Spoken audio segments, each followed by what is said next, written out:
आप देख रहे हैं पब्लिक लाइव न्यूज़ में उमेश गुप्ता। आपको बता दें कि इस समय हम मौजूद हैं महाराजगंज जिले के फरंदा विधानसभा क्षेत्र के अंतर्गत। हम एक ऐसे शख्स के साथ मौजूद हैं इस समय, उनसे आज हम बात करेंगे विधानसभा चुनाव को लेकर, किस मुद्दे पर बीजेपी चुनाव लड़ेगी। आपको बता दें कि पहले हम इनका परिचय बता दें कि ये फरंदा विधानसभा से ऐसे विधायक हैं जो फरंदा में पहली बार कमल खिलाए थे। इनसे आज हम बात करेंगे इस बार क्या मुद्दे रहेंगे बीजेपी के। आइए जानते हैं, पहले इनसे इनका परिचय जानते हैं। मेरा नाम चौधरी शिवेंद्र सिंह, पूर्व विधायक हूँ फरंदा के, और मैं भारतीय जनता पार्टी में जिला मंत्री भी था, जिला उपाध्यक्ष भी था। फिर भारतीय जनता पार्टी में मैं क्षेत्रीय उपाध्यक्ष भी था। और सन 88 से हम लोग इसमें कार्य कर रहे हैं भारतीय जनता पार्टी में। पार्टी में 91 में कल्याण सिंह की सरकार बनी थी, तो हम चेयरमैन थे मंडी समिति के। उसके बाद फिर चुनाव आया, चुनाव में लड़े, फिर जीते पहली बार भाजपा के सिंबल पर मैं चुनाव जीता। तो उसके बाद तब से कार्यरत काम करता रहा। भारतीय जनता पार्टी आज पूरे विश्व में सबसे बड़ी पार्टी के रूप में कार्यकर्ताओं की पार्टी है। इसलिए हम लोगों को गौरव है, ऐसे पार्टी में रहने का सौभाग्य है कि सबसे शक्तिशाली पार्टी आज दिखाई दे रही है। हम जब कुछ नहीं थे फिर भी पार्टी के लिए बहुत त्याग किया गया। हम लोग सड़कों पर जाते थे, ताकत के साथ लोगों को विश्वास दिलाने का काम करते थे। उसी तरीके से सारे लोगों ने एकजुटता का साथ दे करके हमको भी जिताया था। आज पार्टी में जो चल रहा है, जो आज का इतिहास बन रहा है, वो पार्टी में बहुत से लोगों ने इसमें अपनी सहभागिता अर्पित की थी, जिससे आज पार्टी पूरे चरम पर पहुंच चुकी है।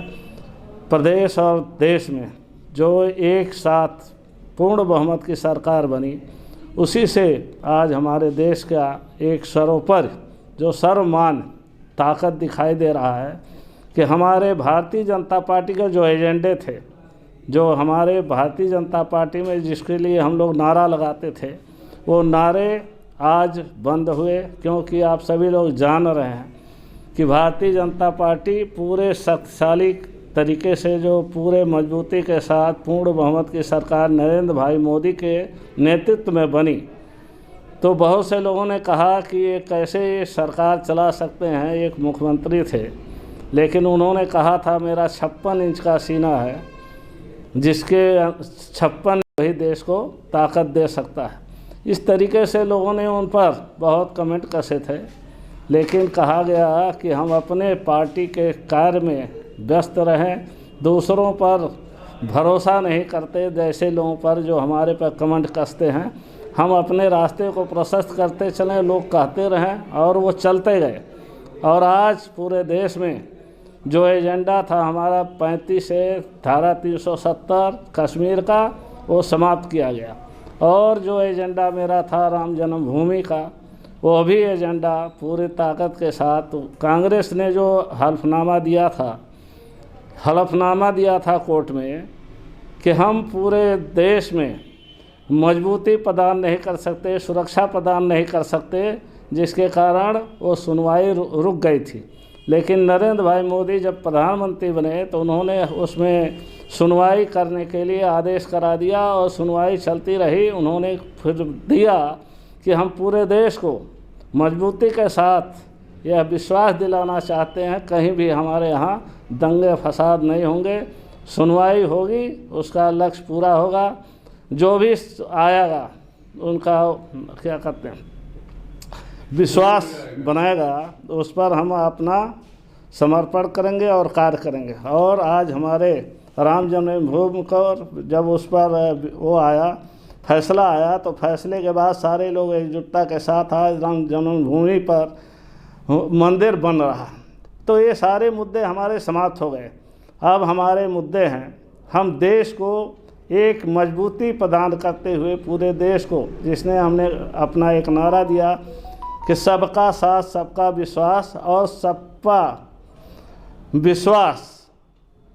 साथ सबका विश्वास जो हमारा चल रहा है, वो उस पर नारा देते हुए पूरे देश को एकजुट करने का काम हमने किया। और वह एक विश्वास यात्रा भी चलाई गई और विश्वास यात्रा में लोगों का समर्थन मिला। पूरे प्रदेश में, देश में जो समर्थन मिला, उस आधार पर हम आज पूरी मजबूती का साथ यह कह सकते हैं कि भारतीय जनता पार्टी फिर उत्तर प्रदेश में सरकार बनाने जा रही है। पूरी मजबूती के साथ सरकार बनाने जा रही है। 300 से जो हमारा ऊपर था, आज 300 से नीचे नहीं जाएगा। फिर हम 300 से ऊपर ही मजबूती के साथ सरकार बनाने जा रहे हैं। ये मेरा कहना है कि फिर भी भारतीय जनता पार्टी पूरी ताकत के साथ उभर रही है, क्योंकि किसी पर जो हमने किया है का समर्थन मिला। पूरे प्रदेश में, देश में जो समर्थन मिला, उस आधार पर हम आज पूरी मजबूती का साथ यह कह सकते हैं कि भारतीय जनता पार्टी फिर उत्तर प्रदेश में सरकार बनाने जा रही है। पूरी मजबूती के साथ सरकार बनाने जा रही है। 300 से जो हमारा ऊपर था, आज 300 से नीचे नहीं जाएगा। फिर हम 300 से ऊपर ही मजबूती के साथ सरकार बनाने जा रहे हैं। ये मेरा कहना है कि फिर भी भारतीय जनता पार्टी पूरी ताकत के साथ उभर रही है, क्योंकि किसी पर जो हमने किया है क्षेत्र में, लोगों को भूखमरी के कगार पर जो रहते थे उनको हम अन्न दे करके उनको भूखमरी से उबारने का काम भी किया है। हम सभी चीज़ों में, सभी क्षेत्रों में आप देखे होंगे कि गैस सिलेंडर जो मिल नहीं पा रहा था, सबको गैस सिलेंडर घर घर पहुंचाने का काम कर रहे हैं। उस समय डीजल की जो किल्लत थी कांग्रेस की सरकार में, वो भी ख़त्म हो गया। डीजल हर जगह मिल रहा है। आप देख रहे होंगे कि हमारे जो खाद बीज के गोदाम थे, वहाँ पर भी वो स्थितियाँ थी, लोग लाठी खाते थे, लेकिन वो चीज़ें समाप्त हुई। इन सारी चीज़ों को देखते हुए हम किसानों के हित में जो कार्य कर रहे हैं, लोगों के हित में कार्य कर रहे हैं, व्यापारियों के हित में काम कर रहे हैं, इससे सारे लोग एक मजबूती के साथ भारतीय जनता पार्टी को फिर जिताने का काम करने जा रहे हैं। ये मेरा विश्वास है। आने वाला समय फिर भारतीय जनता पार्टी की सरकार बनेगी, यही मेरा अपना उद्देश्य है। विधायक जी, विपक्ष आरोप लगा रही है इस सरकार में महंगाई, बेरोजगारी बढ़ गई है, लोग भूखे मर रहे हैं, क्या कहना है इस पर? ऐसा कहीं नहीं है। जो कह रहे हैं लोग भूखे मर रहे हैं, ऐसे कहीं नहीं दिखाई दे रहा है। भूखों के लिए, जो भूखमरी के कगार पर लोग रहते थे, उनको हम अन्न दे करके, बिना पैसे का अन्न दे करके उनको ज़िंदा रखने का काम कर रहे हैं। कहीं ऐसी कोई बात नहीं है। अभी फ़िलहाल लॉकडाउन में लोग ऑक्सीजन के लिए मारामारी किए, लोग मरे, इस पर क्या कहेंगे आप? देखिए, विपक्ष ने आरोप लगाया कि सरकार पूरी तरह से फेल हो गई, कुछ नहीं कर पाई। ऐसा कहीं नहीं है। पूरे विश्व में ये महामारी का दौर चल रहा था और पूरे विश्व में और देशों की स्थिति बहुत ख़राब थी, लेकिन हमारे यहाँ नरेंद्र भाई मोदी ने पहले से संज्ञान में लेते हुए, कोरोना काल को संज्ञान में लेते हुए सारे आवागमन पर रोक लगा दिया था। और आवागमन रोक लगाने के बाद स्थिति को कंट्रोल करने का काम सारे लोगों ने मिलकर किया। हमारे भारतीय जनता पार्टी के जितने भी कार्यकर्ता थे, वो क्षेत्रों में जा कर के ऐसे लोगों का सहयोग भी करते रहे। जिन लोगों को ऑक्सीजन नहीं मिलता था, उनको ऑक्सीजन देने का भी काम करते रहे। विपक्ष का आरोप है कि जो प्रवासी मजदूर जो पैदल अपने घरों पर गए, यहाँ पे चुनाव में ले जाने के लिए लोगों को सरकारी बसें लगाई गई, वहीं प्रवासी लॉकडाउन में प्रवासी मजदूर पैदल गए, इसका क्या, इस चुनाव को लेकर क्या असर पड़ेगा? देखिए, इसका असर कोई नहीं है। जब हम सारे लोगों को सुरक्षा प्रदान कर रहे हैं, पूरे देश में, पूरे प्रदेश में जो हम सुरक्षा प्रदान कर रहे हैं, यह सुरक्षा पहले कहीं दिखाई नहीं देता था। आप देख रहे होंगे कि जितने भी अत्याचार होते रहे पहले, आज कहीं नहीं हो रहा है। कितने दंगे हो रहे थे, कहीं दंगे नहीं हो रहे हैं। ये दंगे पर कंट्रोल करने का काम अगर किसी ने किया है तो हमारे भारतीय जनता पार्टी के नेतृत्व नरेंद्र भाई मोदी और योगी जी ने किया है। आप देख रहे होंगे जितने भी ऐसे मामले आ रहे हैं, जितने माफिया थे, ऐसे पर उन लोगों का नियंत्रण करने का काम किया गया है। उन लोगों के घरों को गिरा करके दूसरों को आवंटित करने का काम किया गया है। ये सारी चीज़ें भारतीय जनता पार्टी ने एक इतिहास बनाने का काम किया है। कहीं ऐसा नहीं है। जो लोग कहते हैं वो गलत कहते हैं, उनको विश्वास नहीं है, उनको खाली अपनी पार्टी को आगे बढ़ाने के लिए ऐसी बात करते हैं। कहीं ऐसी बात नहीं। और भारतीय जनता पार्टी आज पूरे क्षेत्र में, हर जगह जितने हमारे लाभार्थी पूरे क्षेत्र में हैं, भारतीय जनता पार्टी के कार्यकर्ता एक हर घर पर जा कर के उनको बताने का काम कर रहे हैं कि भारतीय जनता पार्टी ने क्या दिया है, किसके द्वारा आपने लाभ पाया है। ये सारी चीज़ें बता करके उनको जागृत करने का काम कर रहे हैं।